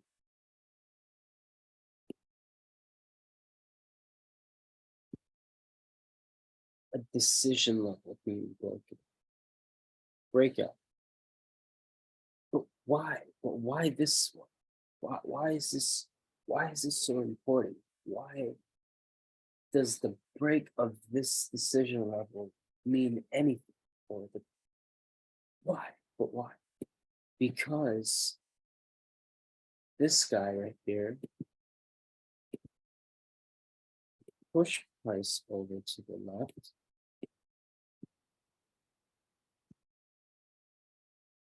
You can see that it broke multiple decision levels. This is how you can filter out. This is how you can filter out a lot of the levels that you draw in the chart hoping for a reaction. You can see that this open and close broke this open and close.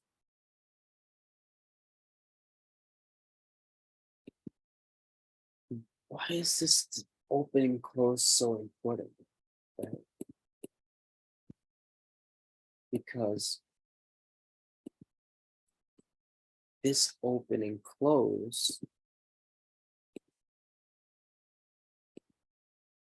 broke multiple decision levels. One here, here. Broke out classic SNRs. But then why is this one so important? Why is this one so important?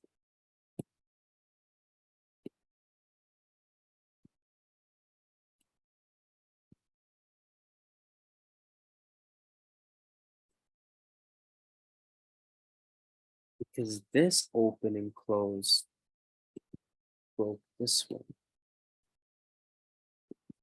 So you can see that we're just taking our trades from decision levels that were previously broken or being newly formed. Right? So the break of go ahead. So when it comes to decisional levels, how many times can it actually be tested, or like how many times can you actually take a trade from them? From based off of my testing and my experience, I'm seeing that you could use a decision level up to 4 times. Okay. But that is a very subjective number. Because, for example, if you look at this guy right here, this is 1, 2, 3, 4, 5, multiple tests. Yeah. It all comes down to rejection and breakout. Doesn't matter if it's fresh or unfresh, but it's fresh. We like fresh. Okay. We like to see fresh. So going back into this break of this important level, then we can say that any rally up is just a pullback, right? So then where can it pull back up into?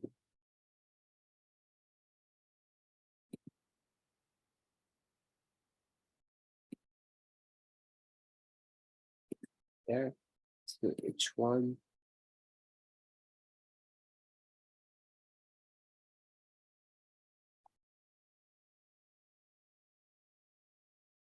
Thing got tapped into it.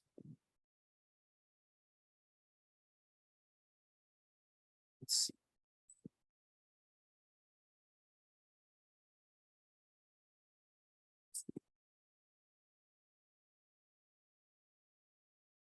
Oh yeah, here it is.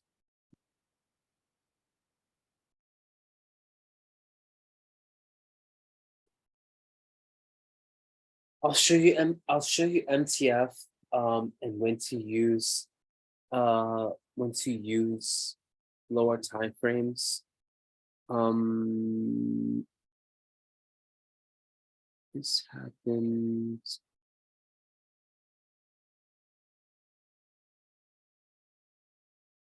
At the start of the let me see something.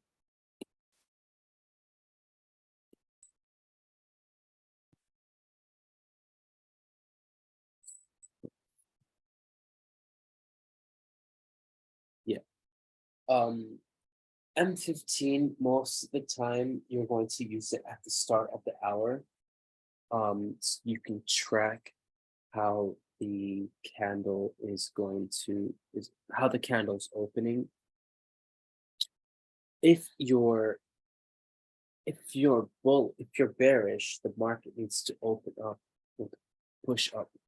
So you can see that the market pushes up to create the wick, and then it creates the body.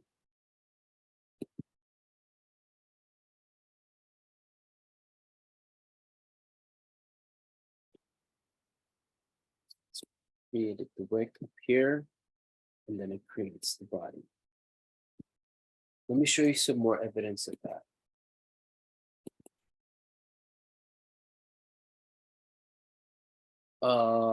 Let's look at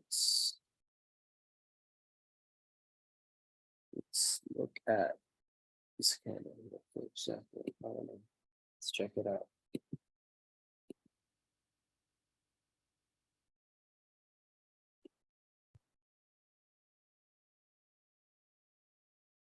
So we have a decision level here. I took out this drop decision here, and market closes here. For the next week, you want to see the market push down first into a decision level, which in this case here, but you want to see it open and go down first. With H4.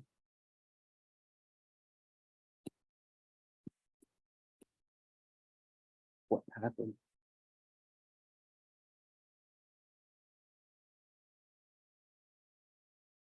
This is Friday close right here. Monday or Sunday opens up with drop, and this is Monday as well. Start of the week came down and created. I don't know if you guys ever studied smart money, but Michael says early in the week you're going to see price create the low or a high. Monday, Tuesday, Wednesday, it's going to create the low or the high. Now we know why. right? Yeah, the profiles, right? Yeah, he says Yeah. that Yes, yes. this Like is Tuesday and Wednesday, it creates the low or high of the week. Mhm. Yes. Now this is what I'm trying to explain is the Yeah, I opening got high, that low, point. Like Monday, Tuesday, it went up, so to go down. Then on Thursday, it went up like that. Yes, yes, Yeah, yes, yeah. exactly. And that is how we can explain the formation of these wicks, right? The pullbacks. Yeah, the anatomy. Yeah. Yeah, exactly. And if I broke this down yet. let's break down the trade that happened today.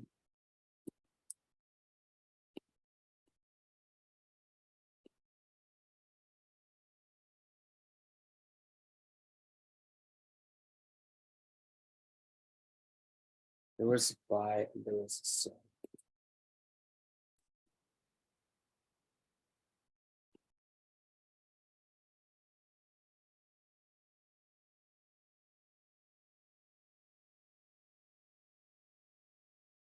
So Bob, you said how many times can you use decision level? You can see that this was 1, 2, 3, 4, 5, 6, 7. What was it? 7 times. That this level gave us a reaction from. Let's see. H4.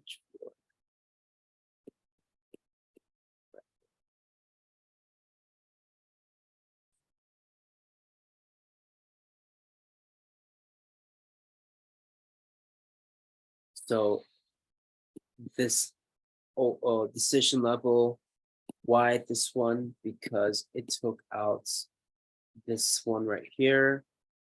So any rally up is just a pullback. Just make sure this level is right. So you have the rejection here. This second retest we're gonna go over. It's a last push, but if I were to show you, this is how I don't know how to explain it or say it, or the market tries to trick you or anything like that, but like this is a last push right here too. I don't know if it's a fake out where the market goes and it comes back and take all the buyers out, or Yeah, bro. liquidity. On that last push that you just showed, that's literally where I got stopped out yesterday, break even. Right here. I entered on the first wick and then I went break even at the top and then literally took me out and just flew. Most of the time, that's why we like to enter at the second one. That's exactly why. Unless you're already anticipating that, like you know that you're bullish for some reason and you took the buy. The last push is something that you can anticipate. So then you can take this, you could take the buy, and then you could take the sell back into this level and then go back. Like, trust me, back tested this enough, and it's no bullshit. Like, last push is a thing. If you look at H4, last push right here, last push right here, last push right here, last push, last push, last push, last push, last push, all this. Every time it hits a key level, bro, it's always gonna do. It's always, nearly always does it a last push. Last push. It's a deep one, but it's a last push. Last push. I could keep going, you know. Let's see.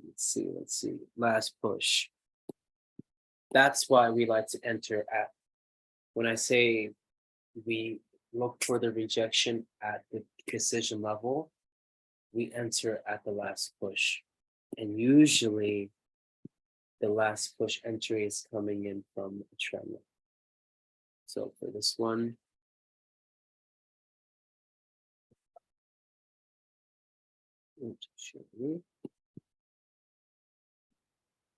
this one was pretty easy one.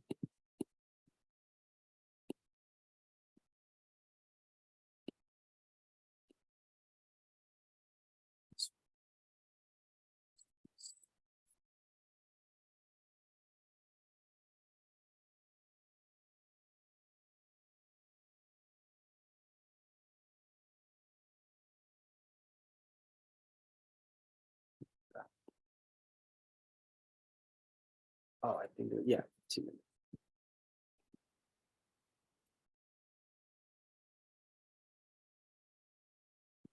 And then anywhere above this, when you see the trend line and price jabs up into your key level, and it at the moment in the moment in time in live action, this is a full-bodied bullish candle. So you're actually a little bit nervous, to take the trade. It's like that. But then when it starts trickling down, that's when you start entering. Yeah, you can be gutsy and place the order there. People do that. But if we want to play it safe, you can see that this is already a key level that's showing signs of rejection, and then your trend lines being rejected. Those three confluences combined together could give you this. And how much did it actually push down? Let's just see. So got in here. 60 pips. You can TP at, so let's just say 30 pips. TP at 30 pips and then let the rest run. And then when you, I guess, if you wanted to apply what you learned today into your trading, because a lot of people already have experience in this, to manage the trade. So say you took this trade down, you want to see, because I'm bearish, I want to hold this actually for a longer swing. I want to see the decision level that was created that took price up right here. So let's go into 30 minutes.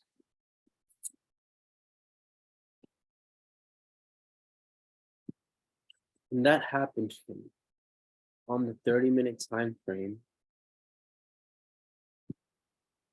Even the slightest closure below your decision level gives you indication that any pushback up is just a pullback for you to enter more positions.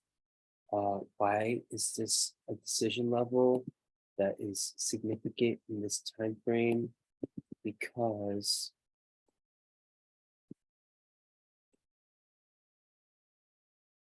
that level line, that level broke this guy right here. And you can see that this decision level took out multiple confirmed levels right here, here. So it has significance. When that happens, then you want to find out. Then obviously, then what you can do is, I do this shit all the time, but I'll pull out those levels here. I missed this one, but I would have taken this one. I would have taken the retest of this level, and then if I found a trend line that lined up with it, I would have probably have taken that as well. Is there something else that would give me more confidence of taking this trade? You can see that this decision level broke this guy right here. And it rejected that level. You could taken that as well. So it's like literally just a break and retest of decision levels on a multi-time frame spectrum. And then it just comes down to which ones do you prioritize, and which ones would you rather take based off of the type of trader that you want to be, right?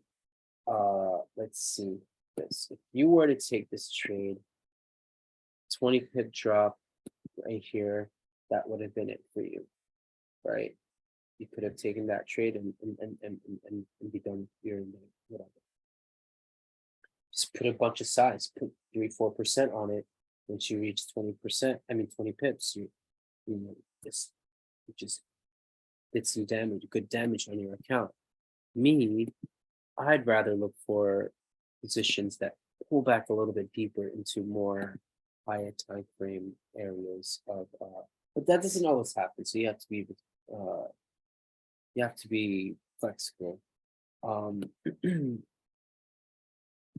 see anything else. Yeah, to be honest, if there's any pullback around this area, I'd probably look around here for an entry. Being that it also lines up with it has this HNS zone here as well. What else can I cover today? So what did we learn? We learned about decision level. We did some identification of SNR, but to be honest, I don't think we really need to really look at SNR like you did before. HNS, Apex. I don't think that's necessary just yet. When we learn about the entries, then I will reintroduce and I'll go into SNR in much more detail. But I think starting out with the decision levels and making you guys learn and to identify them, then you'll be ahead of the pack actually. Usually my students, I teach the SNR stuff first, but I want to do the decision levels because then you have more exposure to that knowledge of direction. I think that the directional game is what most people here are here for. So that's going to help a lot. This is a broken HNS level as well. So getting reaction, trend line. Could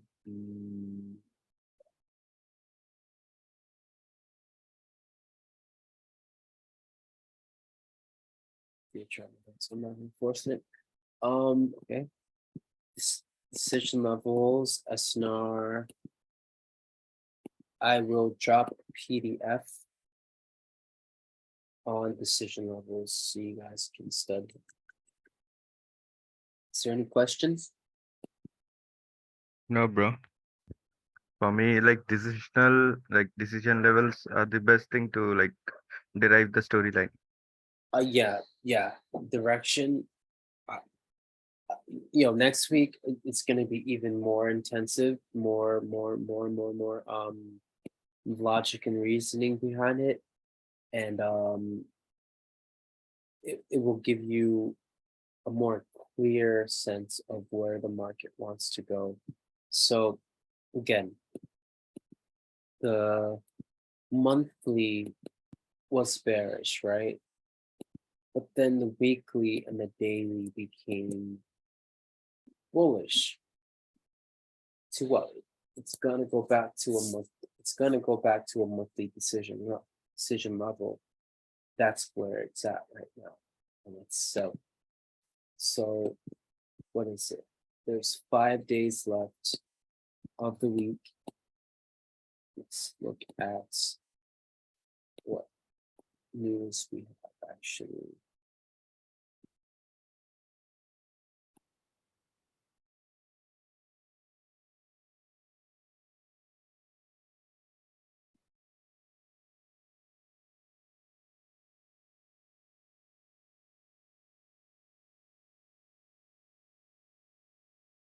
Tomorrow's unemployment claims.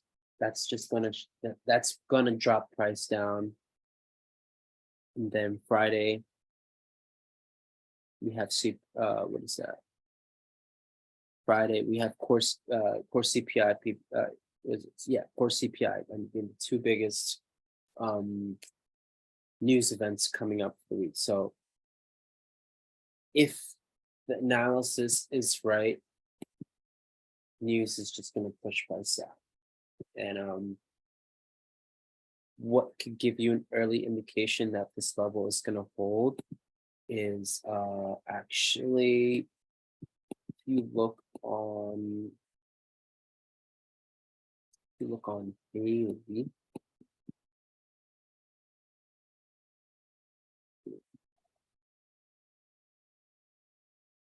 Yeah, bro. Mostly it will drop tomorrow. Yeah, you have this. Let me show it's right. Let's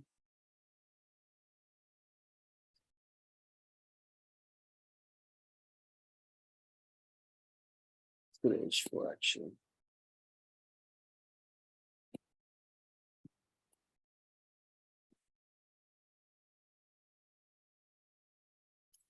You don't want to. You don't want to see. Like you want to see this. What is this? How many hours? There's 3 more hours left of this H. You don't want to see this H4 candle do this. Create a rally decision that's going to break this level here. Actually, you don't want to see that happen. You actually want to see it to respect and then go. It's 1:49 p.m. Let me go into and see something. You see how this open and close candle broke out this level here. Price then retested this, rejected, last push up into it. You want to see that market flow continue going down. So then essentially, what is it? There's 10 more minutes left to this candle. You want to see it drop like this and create a type 1 drop decision or something like that. You know what I mean? To give you more and that also goes with the whole idea of managing your trades. So then like say you got in at the top right here, then you just want to see price continue to break rally decisions, like what's it, the decision levels that took price up, right? So then you saw that price broke out this guy. Then you got a retest, so you can enter here. And then the best one I can see right here is this one. This one I didn't get a retest, but to follow the market flow, this open and close took out this guy, so you want to see it go, continue going down. And then the break of this, if in theory I hold true, because I've seen it happen so many times, the break of this level is going to give you indication that this is going to break as well. If it's sorry, this candle is actually full body, it will give you more confidence that this SNR would break. So if it was like that, instead of this little gap right here, it gives you more indication that this will break. But I'm still on the bearish side. See, it's giving us still push down. Let's go to. I don't like 5 minutes, bro, but sometimes you gotta look at it.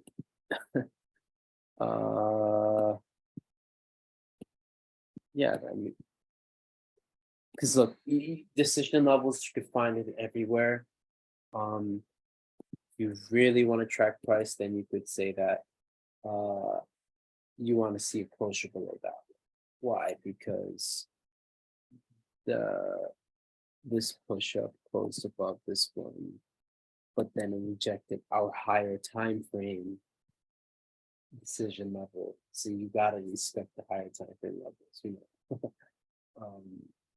Yeah. Yeah, that's it. That I think that's enough for today. What I want you guys to do for your homework is collect a bunch of examples of decision levels.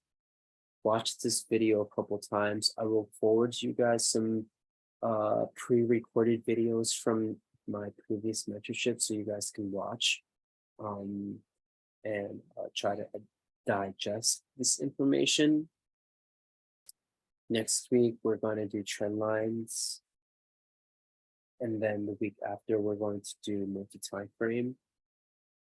And then the week after that, we're going to put everything together and try to, and then we're going to incorporate our best plans and how we can take them to the live market. So stick with me. I'm pretty sure you might be a little bit confused, but if you get this right, you won't need any other mentorship, I promise. That's a promise that I make because I truly do hold by that. Cool. Any Yeah, bro. any questions? Pushing next. Robbie, Yo. hey bro, just want to say news in about 7 minutes. FMOC.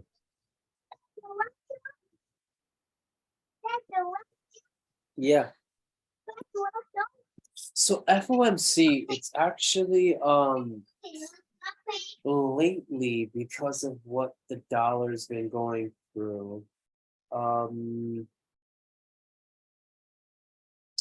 Everything is pushing. Everything is pushing dollar down, just from a technical overall. What time is this? 5 minutes.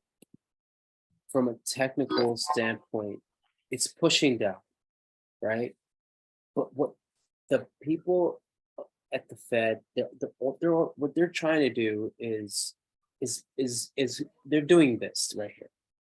I don't know. I'm not like a conspiracy theorist or however you want to say it, but every time they release news, they're just doing the pullbacks, and then they're still, the dollar's going to keep going down. The market is crashing. That doesn't mean it's the end of the world. That doesn't mean it's the end of the dollar. This happens periodically, like 2008. It's happening now.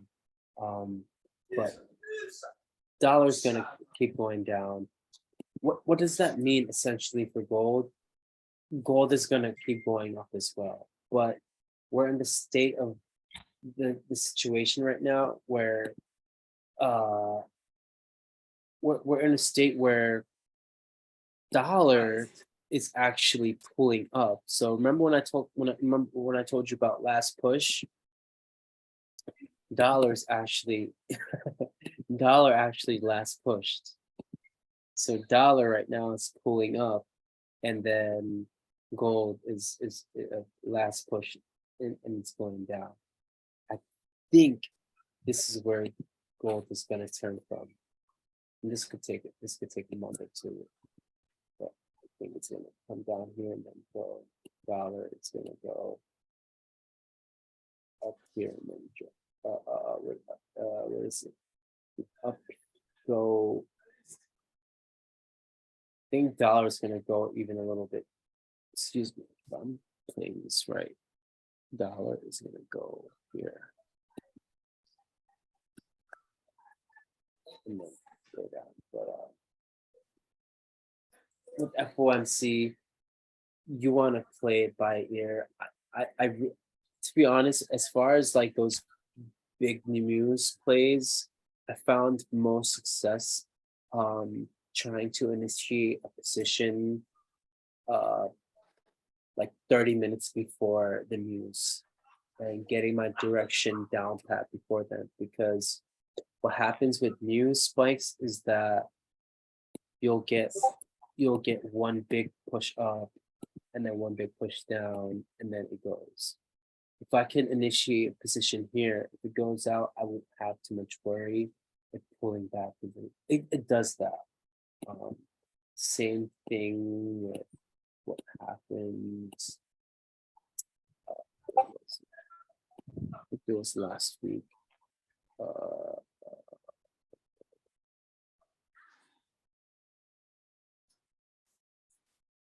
Let me just go to somewhere. Hey, Robbie. Yeah, right here, this candle right here. Can I use some forest currencies for this strategy? Of course. I recommend Oh. using GU, GU and EU. GU, GJ, and AUD USD. Okay, Robbie. Yeah, I think those are the best ones. Mainly because GBP USD has a 70% correlation with gold. AUD USD also has a high correlation with gold. I trade gold only, so I'm only gonna give you the best information that I can with gold, you know. But yeah, I definitely do think they can be applied. I have friends who trade indexes. Indexes Like US30 NAS 100? Yeah. Yeah, I have friends who trade indexes, but they're just not really for me. If you Okay. ride with me and study this stuff, bro, you're gonna see that gold is moving 70 to 200. I mean, excuse 70 to 400 pips per day on average. If you can capitalize on 1 or 2 setups per day, you don't need to do all that other stuff. You're patient enough to wait and you know, like I said, oh wow, look at that. You see, price broke that level, came back, tested level that broke it, last push. Now gold is creating a drop decision. Type 1. Here, oh look at that. Whoa. Is that FOMC, guys? Oh man. Jeez. Damn. You see this shit, bro?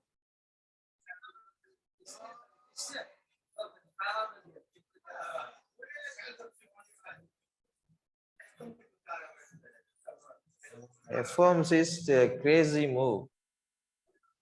Yeah, it's a two-part move mainly. Like before 30 minutes, if it's going down, then it will go up first. Holy shit. Oh my god.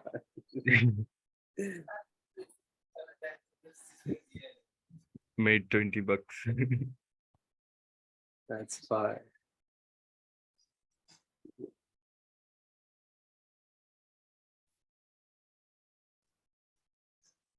Alright.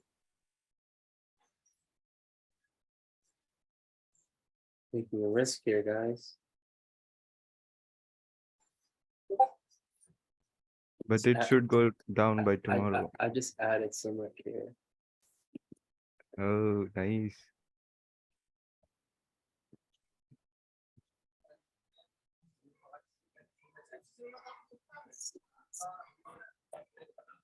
All right, guys. I think that's going to conclude our class. We're going to pick up again next Wednesday. Time is not right for you guys. Just let me know. I'll do my best to. Yeah. Hey, Robbie. Yeah. Two questions. One is do you trade in this Asian session? Like, what is your normal trading time? Oh, dude. Because my trading times, it's all over the place. It's but I mainly try to do I mainly try to do one session, one trade per session. So I'll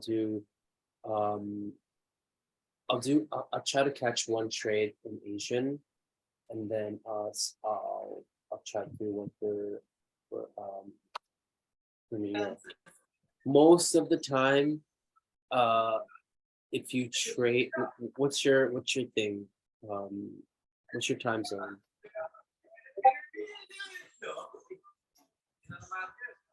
Hello. Hello. Yeah, what's your time zone, buddy?